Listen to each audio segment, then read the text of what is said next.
we're just going to go over some quick graphic settings. First off, put your display mode into full screen exclusive, hit apply. Then you want to change the refresh rate to the highest one that you have. Aspect ratio, depending on what your monitor is, 16:9. You do not want it on auto. We'll come back to restart shaders in a little bit because that's extremely important at the end. Gamma, brightness, I set mine to 55. That's going to be based on preference. On plus boost or on, depending on if you're CPU bound or GPU bound. Just try on plus boost first. If you get decent amount of frames, great. If you want to try out just on and see if that makes a difference, that's going to be whether or not you're CPU bound or GPU bound, but I'm not going to get into nitty gritty of that.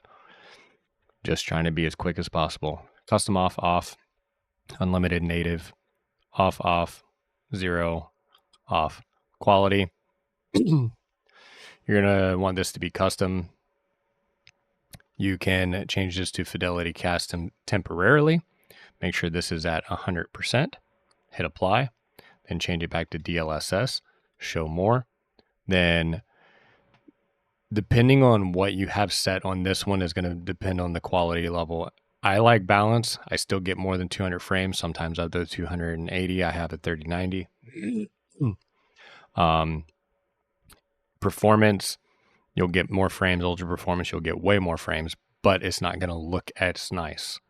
So balance is pretty good, or performance. I would not go to ultra or quality. Otherwise, you'll lose a lot of frames, or you'll gain too much frames and lose a lot of qualities. So one of these two is going to be based on your preference there. Sharpness 100%. AMD FSR, frame generation on. VRAM upscaling 90%. Also, sometimes it makes a difference, sometimes it doesn't. You want to make sure variable rate shading is on. Change the fidelity cast temporarily, turn it on, change it back to DLSS. Make sure all those settings are on there.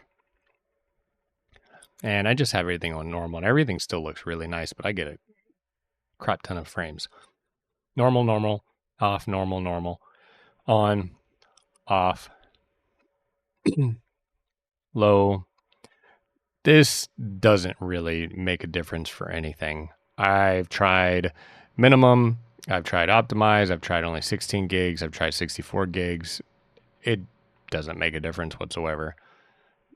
At least nothing that I've seen. Low, normal, off, low, off, low, off. This kind of makes things prettier, I guess, or stand out more, but it's not enough visual quality increase that even is worth it for the frames.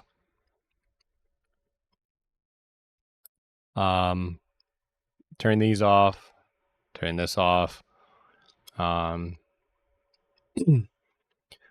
FOV that you want, I normally say at least 110 or higher. Turn off all the different blurs. Also ADS affected. You want wide because it makes your weapon look smaller, more visual on the screen, be able to see things.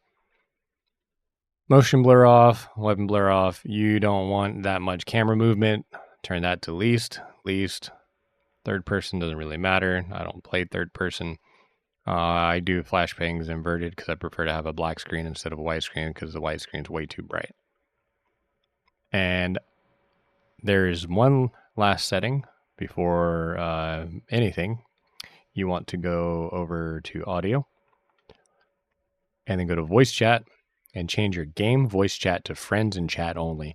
This will make your frames go from 150 easily to up into 200s to 250s. I don't understand why they have the in-game prox chat and the other chats, even in multiplayer, have such a significant burden on the processing of this game to be able to make it to where your frames drop upwards to 100 plus frames. It's quite ridiculous.